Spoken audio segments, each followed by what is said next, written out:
সন্তানটাকে আলেম বানাও রে মুমিন। ওই মা বাবার কপাল কত ভালো, যেই মা বাবার সন্তান জমানার বড় আলেম। ওই মা বাবার কপাল ভালো রে মুমিন, যেই মা বাবার সন্তান জানাজার ইমাম। ওই মা বাবার কপাল কত ভালো, যেই মা বাবার সন্তান মসজিদের ইমাম। ওই মা বাবার কপাল কত ভালো, যেই মা বাবার সন্তানের পিছনে শত শত মানুষ দোয়ার জন্য দৌড়াই। ওই মা বাবার কপাল কত ভালো, যেই মা বাবার সন্তান জানাজার ইমাম। এই জন্য সন্তানটাকে আলেম বানাও। আল্লাহর রাসূল বলে, তুমি যদি জাহান্নাম থেকে মুক্তি পাইতে চাও তাহলে তুমি 4 শ্রেণীর অন্তর্ভুক্ত হও। কোন আলিমান হও, আলেম হও, আও মুতাআল্লিমান অথবা আলেমের ছাত্র হও, আও মুস্তামিআন অথবা আলেমের কথা তুমি শোনো, আও মুহিব্বান অথবা তুমি যেখানেই থাকো না কেন আলেমকে মহব্বতকারী হও। ওয়ালা তাকুন খামিসান ফাতাহলিক, যদি 5 নাম্বার হয় না, 5 নাম্বার হইলে ধ্বংস হয়ে যাইবা। আলেম হও, আলেমের কেমন দাম। একজন আলেম যদি হয়ে যাও রে মুমিন, একজন প্রকৃত আলেম হলে কেমন দাম হয়ে যায়, সে ওয়ারিসে নবী হয়ে যায়। একটা মানুষ যখন ওয়ারিসে নবী হয়ে যায়, তখন সে যদি জমিনের উপর দিয়ে চলে, জমিনের নিচে কবরে যারা আছে তাদের জিন্দেগীর গুনাহ, কবরের আযাব আল্লাহ মাফ করে দেয়। সুবহানাল্লাহ। আলেম যদি হয়ে যাও, আলেমের কেমন দাম রে গোলাম। একজন প্রকৃত আলেম যখন হয়ে যায়, আলেম হয়ে যাওয়ার কারণে আল্লাহ তার কবরের আযাব মাফ করে দিবে। শুধু তাই নয়, হাদিসের মধ্যে আসছে, আলেম যদি রাত্রি ঘুমিয়ে থাকে, সাধারণ মানুষের ইবাদতের চাইতে তার ঘুমটাও আল্লাহর কাছে পছন্দ। সুবহানাল্লাহ। এই জন্য সম্মানিত হাজিরিন, আমাদের প্রত্যেকের উচিত আলেম না হয়, আলেমের কথা শ্রবণকারীওয়ালা হয়, যাতে আল্লাহ তাআলার কাছে বলতে পারি, আমি একটা যদি বলতে পারি যে আল্লাহ কিছু আমার পুঁজি ছিল না, শুধু অতটুকুই পুঁজি ছিল, আমি আলেমকে মহব্বতকারী ছিলাম। এই জন্য হযরত আনাস রাদিয়াল্লাহু তাআলা আনহু থেকে বর্ণিত, এক লোক আল্লাহর রাসূলের কাছে আয়েশা বলে, ইয়া রাসূলুল্লাহ, কিয়ামত কখন হবে? আল্লাহর রাসূল বলে, তুমি যে কিয়ামতের জন্য এত তাড়াহুড়া করতেছো, তোমার প্রস্তুতি কি? তখন ওই সাহাবী বলে, ইয়া রাসূলুল্লাহ, আমার কোনো বেশি নামাজ নাই, বেশি রোজা নাই, বেশি ইবাদত বন্দেগী নাই, তবে আমার একটা পুঁজি আছে। ওয়াহিব্বুস সালিহিন ওয়া লাস্তু মিনহুম লাআল্লাল্লাহ ইয়ারযুকুনি সালাহা। আল্লাহর রাসূল গো, আমার কোনো পুঁজি নাই, আমার একটা পুঁজি, সেটা হলো আমি আলেমকে মহব্বতকারী। আল্লাহর রাসূল, আমি আমার জীবনের চাইতে আপনাকে ভালোবাসি। সুবহানাল্লাহ। সাল্লাল্লাহু তাআলা আলাইহি ওয়া আলা আলিহি ওয়া আসহাবিহি ওয়া বারাকা ওয়া সাল্লাম وسلم تسليما كثيرا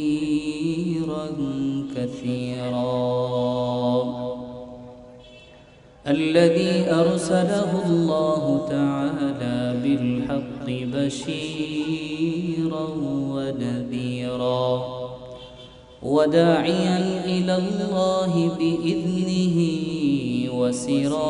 وسراجا منيرا.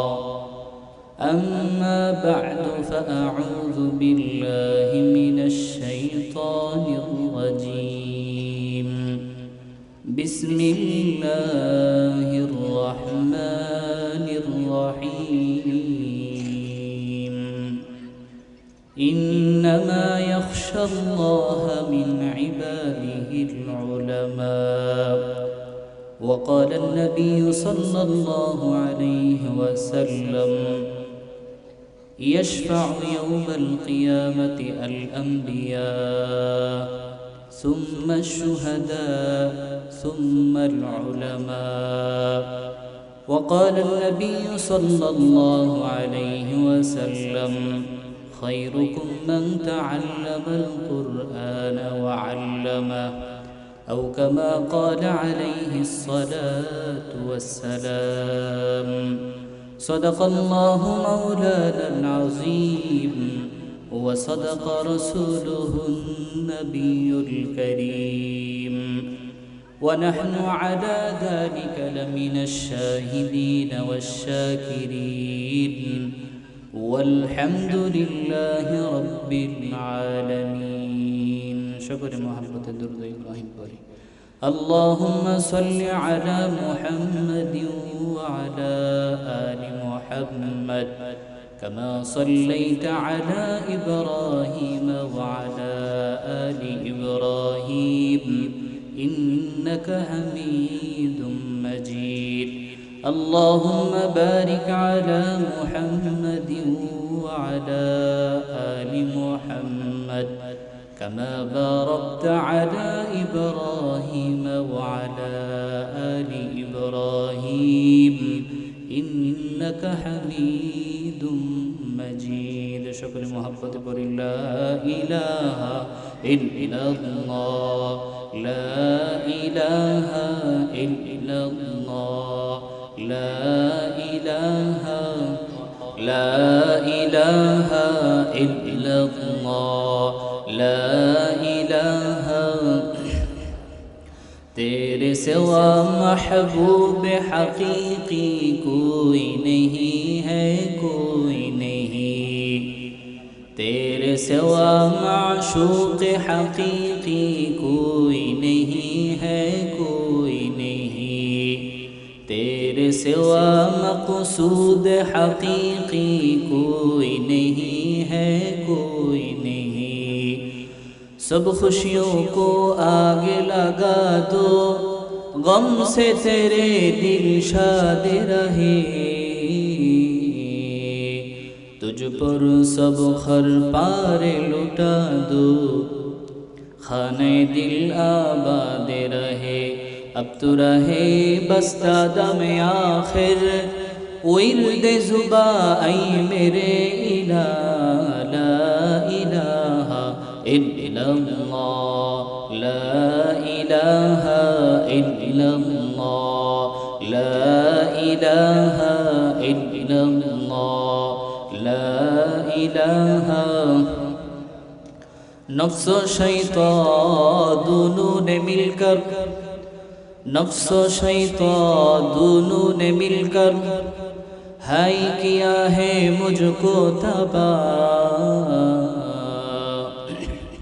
ऐ मेरे मौला मेरी मदद कर चाहता हूँ मैं तेरी पनाह ला इलाहा इल्लल्लाह ला इलाहा इल्लल्लाह ला इलाहा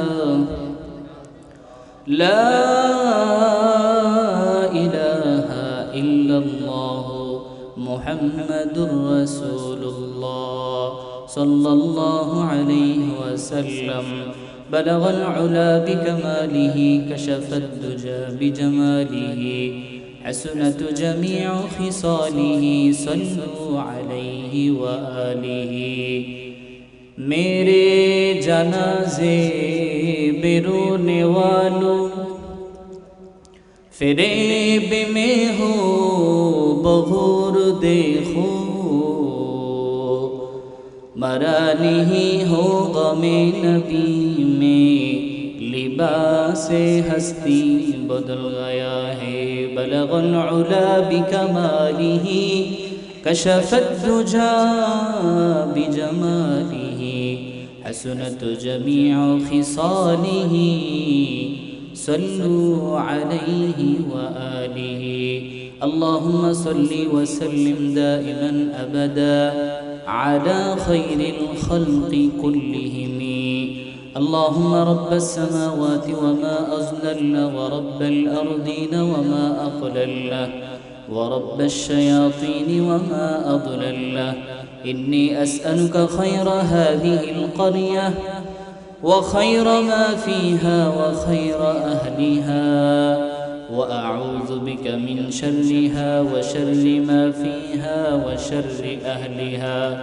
اللهم ارزقنا جناحا وحببنا إلى أهلها وحبب صالح أهلها إلينا अमल से बनती है ये जन्नत भी जहन्नम अमल से बनती है ये जन्नत भी जहन्नम ইয়া খাফাত রাতকুন নারি হাইনা নুরি ইয়া খাফাত রাতকুন নারি হাইনা নুরি بغير جوا مول هو إخلاص وتقوى بغير جوا مول هو إخلاص وتقوى برباد تیرے زندگی ای ہوش نظرمان برباد تیرے زندگی ای ہوش نظرمان میں دور ہوں مجبور ہوں اے سید عالم میں دور ہوں مجبور ہوں اے سید عالم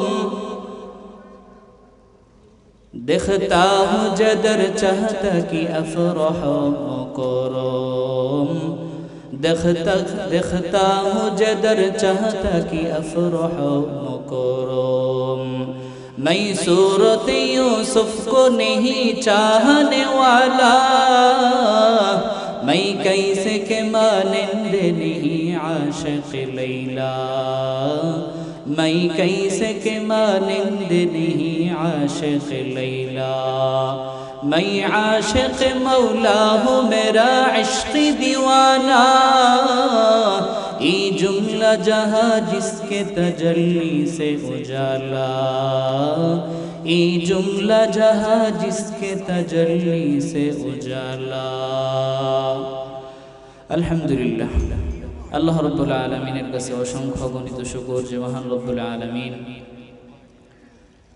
বছরের শেষ এরকম একটা পর্যায়ের মধ্যে আমাদেরকে দ্বীনি কিছু কথা বলার জন্য শোনার জন্য এত সুন্দর একটা প্রতিষ্ঠানে এত সুন্দর একটা দ্বীনি একটা মাহফিলের আয়োজন করেছেন সেই জন্য অন্তরস্থল থেকে আকাশ বাতাস মুখরিত করে রাতের আওয়াজকে নিস্তব্ধ ভঙ্গ করে সমসুরে সমকণ্ঠে উচ্চ আওয়াজে বিনয় অবনত চিত্তে শ্রদ্ধানুজনিত কণ্ঠে সকলে অন্তরস্থল থেকে এমনভাবে কালিমাতুশ শুকর আদায় করব যে আমাদের কালিমাতুশ শুকর আওয়াজ যেন আরশে আজিম পর্যন্ত পৌঁছে যায় সেই জন্য সকলে অন্তরস্থল থেকে চিল্লিয়ে বলি আলহামদুলিল্লাহ লক্ষ কোটি দুরূদ ওয়ার সালাম বিশ্বসভার সভাপতি বিশ্ব মানবতার মুক্তির দিশারি ইমামুল মুরসালিন খাতামুন নবিয়্যিন রাহমাতুল লিল আলামিন জনাব মুহাম্মদুর রাসূলুল্লাহ সাল্লাল্লাহু আলাইহি ওয়াসাল্লামের উপর সম্মানিত হাজিরিন যেহেতু মাদ্রাসার মাহফিল সেই হিসাবে মাদ্রাসার প্রাসঙ্গিক কিছু আলোচনা করব এবং মাদ্রাসা থেকে তালেবুল ইলমরা ভবিষ্যতে আলেম ওলামারা হবে সেই ব্যাপারে অল্প কিছু আপনাদের মূল্যবান সময়ের মধ্যে যাতে আমি নালায়েক নাফরমানের মুখ থেকে যাতে কিছু মুফিদ কথা বের হয় কথা বলার ইচ্ছা রাখি যদি আল্লাহ তৌফিক দান করে সম্মানিত হাজিরিন আল্লাহ রাসূল সাল্লাল্লাহু আলাইহি ওয়াসাল্লামের কিছু ছাত্র ছিল যাদেরকে আমরা সাহাবায়ে কেরাম বলি আল্লাহ রাসূলের সিরত এবং সুরত এবং সিরতের একটা কারখানা ছিল যেই কারখানা সাহাবায়ে কেরাম পড়ছেন আল্লাহ রাসূলের ছাত্ররা পড়ছেন তো আল্লাহ রাসূলের ছাত্ররা তাদের কয়েকটা গুণ হাদিসের মধ্যে আসছে যেমন আল্লাহ রাসূল হাদিসের মধ্যে বলছে ক্বালান নবী সাল্লাল্লাহু আলাইহি ওয়াসাল্লাম আবরুহা কুলুবান ওয়া আ'মাকুহা ইলমান ওয়া আকাল্লুহা তাকাল্লুফান আল্লাহর রাসূলের ছাত্র ছিল যাদেরকে সাহাবায়ে কেরাম বলা হতো তারা আল্লাহর রাসূলের সব সময় কাছে থাকছে আল্লাহর রাসূলের সিরত দেখতে পারছে সুরত দেখছে আল্লাহর রাসূলের আখলাক তারা রাসূলের কাছ থেকে শিখছে এই তারা শিখার কারণে তাদের মধ্যে তিনটা গুণ ছিল যেই তিন গুণ যদি কোনো ছাত্রের ভিতরে থাকে কোনো তালেবুল ইলমের ভিতরে থাকে থাকার কারণে যদি সে অর্জন করতে পারে তাহলে দুনিয়া এবং আখিরাতের সে কল্যাণ কামনা করলো সুবহানাল্লাহ সাহাবীদের মধ্যে এমন সাহাবারা ছিল যারা সব সময় আল্লাহর রাসূল থেকে ইলম গ্রহণ করেছে আর সাহাবীদের মধ্যে এমন সাহাবারা ছিল যারা সব সময় আল্লাহর রাসূল থেকে ইলম গ্রহণ করছে কিন্তু তাদের বিশেষ তিনটা গুণ ছিল যেই গুণের কথা আল্লাহর রাসূল বলছেন আবারুহা কুলুবান এক নম্বর ওয়া আ'মাকুহা ইলমান, 2 নম্বর। 3 নম্বর ওয়া আকাল্লুহা তাকাল্লুফান। 1 নম্বর গুণ ছিল সাহাবে কেরাম রাদিয়াল্লাহু তাআলা আনহুর। কি গুণ? 1 নম্বর হলো আবাররুহা কুলুবান। সাহাবীরা যে আল্লাহর রাসূল থেকে ইলম শিখছে, শিক্ষা এমনিতেই হয় নাই, তাদের কলবটা পবিত্র ছিল। আল্লাহর রাসূল হাদিসের মধ্যে বলেন, আমার কাছ থেকে সাহাবে কেরাম যে ইলম শিখছে, শিখার কারণ 1 নম্বর কারণ হলো তাদের অন্তরটা অন্যদের মতন অন্ধকার ছিল না, কাদাযুক্ত ছিল না, ময়লা ছিল না। কেমন ছিল? আল্লাহর রাসূল বলে আবাররুহা কুলুবান, আমার থেকে যে আমার সাহাবারা, আমার ছাত্ররা ইলম শিখছে, তাদের কলব নামক জমিনটা একদম পরিষ্কার ছাপ ছিল। সুবহানাল্লাহ। 1 নম্বর হাদিসের মধ্যে আল্লাহর রাসূল বলে, আমার থেকে ইলম শিখছে সাহাবারা, তাদের 1 নম্বর গুণটা ছিল আবাররুহা কুলুবান, তাদের অন্তরটা পবিত্র ছিল।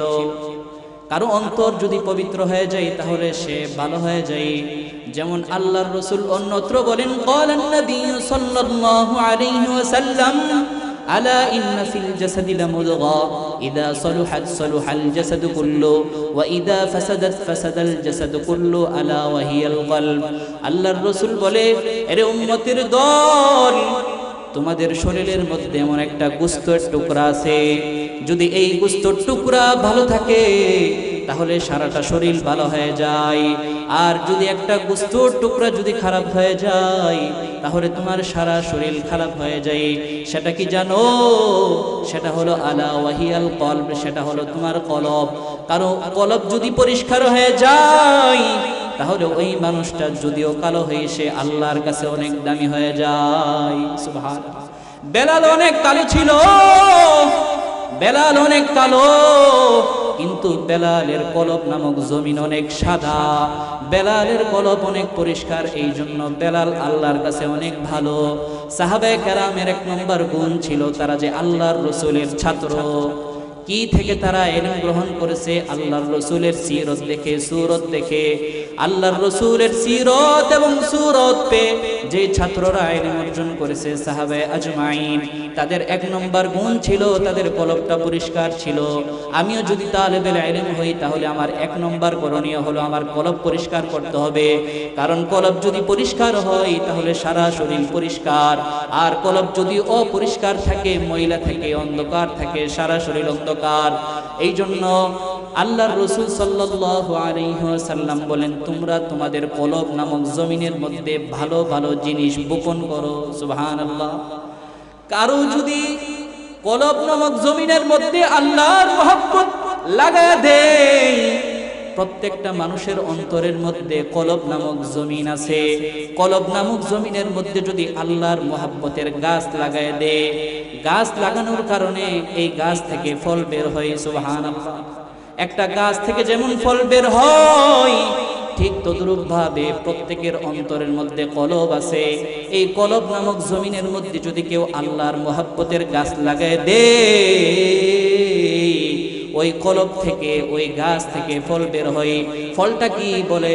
কলবের ভিতরে যদি কেউ আল্লাহর মহব্বতের গাছ লাগায় তাহলে তার একটা ফল বের হয়। সেই ফলটা হলো তার সুন্নতি দাড়ি থাকবে, তার সুন্নতি জামা থাকবে, হাজারো গুনাহের ভিতরে তার চোখ অবনত থাকবে, হাজারো গুনাহের রাজ্যের মধ্যে তার চোখ নিচে থাকবে, সে হালাল খাবে, হারাম খাবে না, যার তার সাথে বসবে না, যার তার সাথে খাবে না, যার সাথে চলবে না। কারণ কি? তার কলব নামক জমিনের মধ্যে আল্লাহর মহব্বতের গাছ লাগায় দিছে রে মুমিন। আল্লাহর মহব্বতের গাছ অন্তরের মধ্যে লাগানোর কারণে সে সবাইকে দেখলে সালাম দেয়, সে সবার সাথে ভালো ব্যবহার করে। কারণ কি? তার কলবের মধ্যে আল্লাহর মহব্বতের গাছ লাগায় দিছে। মহব্বতের গাছ লাগানোর কারণে তার মাথার মধ্যে টুপি থাকে। মহব্বতের গাছ অন্তরে লাগানোর কারণে আল্লাহর মহব্বত তার অন্তরে থাকে, জান্নাতের খেয়াল থাকে, জাহান্নামের ভয় থাকে। কেন? বলে তার অন্তর নামক জমিনের মধ্যে আল্লাহ তাআলার মহব্বতের গাছ লাগায় দিছে। গাছ লাগানোর কারণে এই গাছ থেকে সুন্দর সুন্দর ফল বের হয়। আর এই গাছের কথা সাধারণ কোনো মানুষ বলে নাই, এই গাছের কথা স্বয়ং আল্লাহ কোরআনে বলছেন, আসলুহা সাবিতুন ওয়া ফারউহা ফিস সামা। এই গাছ যদিও জমিনের মধ্যে লাগানো থাকে রে মুমিন, এই গাছের শাখা প্রশাখা আসমানের উপরে। সুবহানাল্লাহ। তো সাহাবায়ে কেরামের এক নম্বর গুণ ছিল রে মুমিন, সাহাবায়ে কেরামের এক নম্বর গুণ ছিল তাদের অন্তরটা পরিষ্কার ছিল। আবার রুহা কুলুবান, অন্তরের মধ্যে কোনো ময়লা ছিল না, পরিষ্কার ছিল। দুই নম্বর হলো সাহাবায়ে কেরামের দুই নম্বর গুণ ছিল ওয়া আমাকুহা ইলমান। সাহাবায়ে কেরাম সব সময় তাদের ভিতরে ইলম ছিল, ইলম সব সময় তালাশ করত। এই জন্য আল্লাহর রাসূল অন্যত্র বলেন, ক্বালান নবী সাল্লাল্লাহু আলাইহি ওয়াসাল্লাম তলাবুল ইলমি ফরিদাতুন আলা কুল্লি মুসলিম। প্রত্যেকটা মানুষের জন্য ইলম শিক্ষা করা ফরজ। যতটুকু ইলম শিখলে সে মানুষ হতে পারে। যদি তুমি ইলম শিখো তাহলে তুমি ইনসান, যদি তুমি ইলম না শিখো তাহলে তুমি হাইওয়ান। যদি তুমি ইলম শিখো তাহলে তুমি আল্লাহর খাতায় ইনসান, যদি তুমি ইলম না শিখো তাহলে তুমি ইনসান নয়, তুমি হলো হাইওয়ান। কারণ সূরা রহমানে আল্লাহ বলেন, আর রহমান আল্লামাল কুরআন খালাকাল ইনসান। প্রথমে বলছে আর রহমান, পরে বলেন আল্লামাল কুরআন, তৃতীয় নম্বরে বলেন খালাকাল ইনসান। বোঝা গেল মানুষ সৃষ্টির আগে যেহেতু কোরআন বলছে, তোমার ভিতরে যদি কোরআন থাকে, ইলম থাকে, তাহলে তুমি ইনসান। যদি তোমার ভিতরে ইলম না থাকে তাহলে তুমি হাইওয়ান। সাহাবায়ে কেরামের দ্বিতীয় গুণ ছিল রে মুমিন, সাহাবায়ে কেরামের দ্বিতীয় গুণ ছিল আমাকুহা ইলমান। তাদের কলবটা ছিল সব সময় ইলমের মধ্যে ভরা। কারণ যার ইলম আছে সে আল্লাহরে ভয় করে, যার ইলম নাই সে আল্লাহরে ভয় করে না। আল্লাহর রাসূল বলে, তুমি যদি আল্লাহকে ভয় করতে চাও তাহলে তুমি বেশি পরিমাণে ইলম শিখো। কার থেকে ইলম শিখবা? স্কুলে গেলে ইলম পাইবা না, ভার্সিটিতে গেলে ইলম পাবে না, তাহলে তুমি কোথায় ইলম পাবে? আলেমের কাছে যাও। অন্যত্র আল্লাহর রাসূল বলেন, ক্বালান নবী সাল্লাল্লাহু আলাইহি ওয়াসাল্লাম আলাইকুম বিমুজালাসাতিল উলামা। তোমরা আলেমের মজলিসে যাও, হয়তো ওয়াজ থেকে তোমরা ইলম শিখো, মাদ্রাসায় থেকে ইলম শিখো, দাওয়াতুত তাবলীগ থেকে ইলম শিখো, হক্কানি রব্বানি আলেম থেকে তোমরা ইলম শিখো। সাহাবায়ে কেরামের দ্বিতীয় নাম্বার গুণ ছিল রে মুমিন, তারা সব সময় ইলম শিখত। কারণ ইলম যে যত বেশি শিখছে সে আল্লাহকে তত বেশি ভয় করছে। আল্লাহর রাসূল বলেন, ইন্না আকরামাকুম ওয়া বিল্লাহি আনা। আমি সবচাইতে বেশি ইলম শিখছি, এই কারণে আমি আল্লাহকে সবচাইতে বেশি ভয় করি। সুবহানাল্লাহ। আল্লাহর রাসূল বলে, আমি সবচাইতে বেশি ইলম শিখছি। ইন্না আকরামাকুম ওয়া আ'লামাকুম বিল্লাহি আনা। আমি সবচাইতে ইলম বেশি জানার কারণে আমি আল্লাহকে ভয় করি। আরে আল্লাহর গোলাম, আল্লাহর রাসূল সবচাইতে বেশি ইলম শিখছে, এইজন্য আল্লাহর রাসূল বেশি আল্লাহরে ভয় করছে। আল্লাহর রাসূল বলে, আমি যে আল্লাহকে বেশি ভয় করি এইজন্য আল্লাহর কাছেও আমি অনেক সম্মানিত। সুবহানাল্লাহ। যে যত ইলম শিখবে সে আল্লাহকে তত ভয় করবে রে মুমিন, সে আল্লাহকে তত ভয় করবে। আর যে আল্লাহকে যত বেশি ভয় করবে সে আল্লাহর কাছে দামি হয়ে যাবে। সুবহানাল্লাহ। আল্লাহ বলেন যে যে মানুষটা আমাকে সবচাইতে বেশি ভয় করবে আমার কাছে সে সম্মানিত। ইন্না আকরামাকুম ইনদাল্লাহি আতকাকুম। দুনিয়ার সব টাকাওয়ালা আমার কাছে দামি নয়, দুনিয়ায় বিল্ডিংওয়ালা আমার কাছে দামি নয়, অন্যান্য ইবাদত করনেওয়ালা আমার কাছে দামি নয়, আমার কাছে ওই মানুষটা দামি যে সবচাইতে আমি আল্লাহকে ভয় করে। আল্লাহকে যারা ভয় করে তারা দেখানোর জন্য ইবাদত করে না। আল্লাহকে যারা ভয় করে তাদের ভিতরে কোনো লৌকিকতা থাকে না রে মুমিন। আল্লাহকে যারা ভয় করে তাদের অন্তরের মধ্যে কোনো প্রকার রিয়া থাকে না, হাসাদ থাকে না, কিবির থাকে না। সাহাবায়ে কেরামদের 3 নম্বর গুণ ছিল ওয়া আমাকুহা ইলমান ওয়া কাল্লুহা তাকাল্লুফান। যেহেতু সাহাবায়ে কেরাম আল্লাহর কাছে মনোনীত একটা পবিত্র একটা কাফেলা ছিল, যেই কাফেলার ব্যাপারে স্বয়ং আহকামুল হাকিমিন বলছেন রাদিয়াল্লাহু আনহুম ওয়া রাদু আন। সাহাবারা এমন একটা কাফেলার দল রে মুমিন যেই পবিত্র কাফেলারা আল্লাহর প্রতি সন্তুষ্ট ছিল, আল্লাহ ওই কাফেলার প্রতি সন্তুষ্ট। সুবহানাল্লাহ। তো সাহাবায়ে কেরামের 3 নম্বর গুণ ছিল ওয়া কাল্লুহা তাকাল্লুফান। সাহাবায়ে কেরাম কোন সময় মানুষকে দেখানোর ইবাদত করত না। আল্লাহকে যতটুকু ভয় করত তারা সব সময় অতটুকু তারা দেখানোর জন্য করত না, একমাত্র আল্লাহর জন্যই করত। যত ইবাদত তারা করত কোন সময় দেখানোর জন্য করে নাই। তাহলে সাহাবায়ে কেরামের 3টা গুণ ছিল আবারুহা কুলুবান ওয়া আমাকুহা ইলমান ওয়া আকাল্লুহা তাকাল্লুফান। এই 3টা গুণ যদি কোনো উস্তাদের ভিতরে আইসা যায়, ওই উস্তাদ থেকে ছাত্রের ভিতরে যদি এই গুণগুলা স্থানান্তর হয়, ওই ছাত্র থেকে যুগ শ্রেষ্ঠ, পৃথিবীর মধ্যে যুগ শ্রেষ্ঠ আলেম হবে। সুবহানাল্লাহ। এই গুণগুলো আমার আপনার থাকা দরকার, যে আমাদের ভিতরে থাকবে একদম কলবটা পরিষ্কার। আর এই কলব নামক জমিনের ভিতরে, কলব নামক জমিনের ভিতরে সব কিছু আমরা ভালো ভালো জিনিস গোপন করব।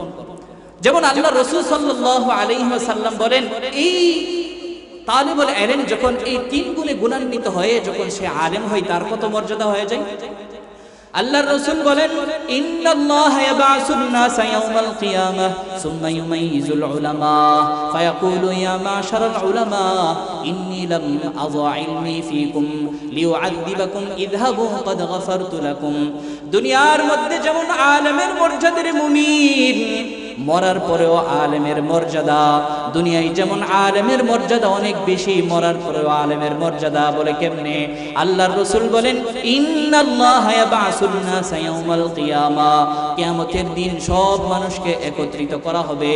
তখন আল্লাহ বলবেন ইয়া মাশারাল উলামা, হে উলামায়ে কেরাম, ইন্নী লাম আযা ইলমি ফীকুম, আমি তোমাদেরকে এই জন্য ইলম দেই নাই, লিউআযযিবাকুম, তোমাদেরকে আমি শাস্তি দান করব। ইযহাবু, যাও যাও, ক্বাদ গফারতু লাকুম, চিল্লায়ে বলেন আল্লাহু আকবার। আল্লাহ তাআলা বলেন, ইযহাবু, যাও, ক্বাদ গফারতু লাকুম, আমি তোমাদের জিন্দেগীর সব অপরাধ মাফ করে দিলাম। সুবহানাল্লাহ। এই জন্য সন্তানটাকে আলেম বানাও রে মুমিন। ওই মা বাবার কপাল কত ভালো, যেই মা বাবার সন্তান জমানার বড় আলেম। ওই মা বাবার কপাল ভালো রে মুমিন, যেই মা বাবার সন্তান জানাজার ইমাম। ওই মা বাবার কপাল কত ভালো, যেই মা বাবার সন্তান মসজিদের ইমাম। ওই মা বাবার কপাল কত ভালো, যেই মা বাবার সন্তানের পিছনে শত শত মানুষ দোয়ার জন্য দৌড়াই।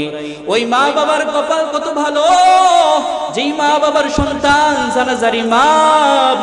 এই জন্য সন্তানটাকে আলেম বানাও। আল্লাহর রাসূল বলে, তুমি যদি জাহান্নাম থেকে মুক্তি পাইতে চাও, তাহলে তুমি 4 শ্রেণীর অন্তর্ভুক্ত হও।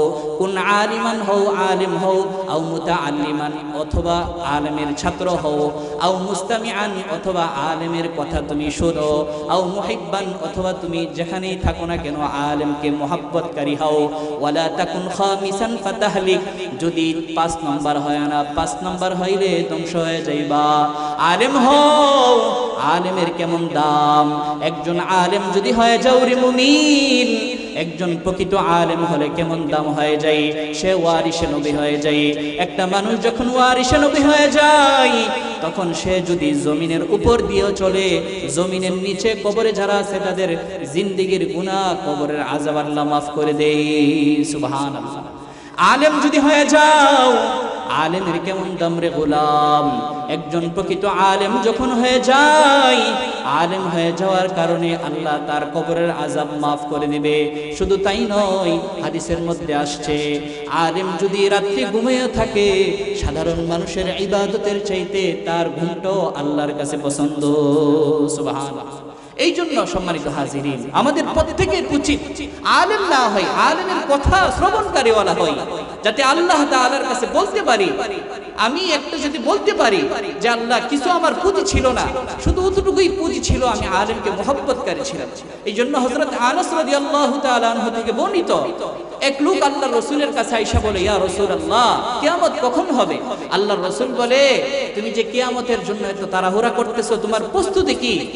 তখন ওই সাহাবী বলে, ইয়া রাসূলুল্লাহ, আমার কোনো বেশি নামাজ নাই, বেশি রোজা নাই, বেশি ইবাদত বন্দেগী নাই, তবে আমার একটা পুঁজি আছে, ওয়াহিব্বুস সালিহিন ওয়া লাস্তু মিনহুম লাআল্লাল্লাহ ইয়ারযুকুনি সালাহা। আল্লাহর রাসূল গো, আমার কোনো পুঁজি নাই, আমার একটা পুঁজি, সেটা হলো আমি আলেমকে মুহাব্বতকারী। আল্লাহর রাসূল, আমি আমার জীবনের চাইতে আপনাকে ভালোবাসি। সুবহানাল্লাহ। আল্লাহর রাসূল বলে, আল মারউ মা মান আহাব্বা, তুমি যে এই গুণটা তোমার আছে, শুনে রাখো, যার সাথে তোমার মুহাব্বত তার সাথেই তোমার হাসর নাসর হবে। সুবহানাল্লাহ। হযরত আনাস বলেন যে আমি ইসলাম গ্রহণ করার পরে এত খুশি হয় নাই, এই হাদিস শোনার পরে আমি যে পরিমাণ খুশি হয়েছি। সম্মানিত হাজিরিন, এই জন্য আমাদের প্রত্যেকের কর্তব্য হলো যে আমরা কমাস কম আলেম হতে না পারলেও সন্তানকে আলেম বানাই। আলেম যদি সন্তানও না হয়, কমাস কম আমি আলেমকে মুহাব্বতকারী হয়, আলেমের কথা শুনি। আল্লাহ রাব্বুল আলামিন কথাগুলো বোঝার এবং আমল করার তৌফিক দান।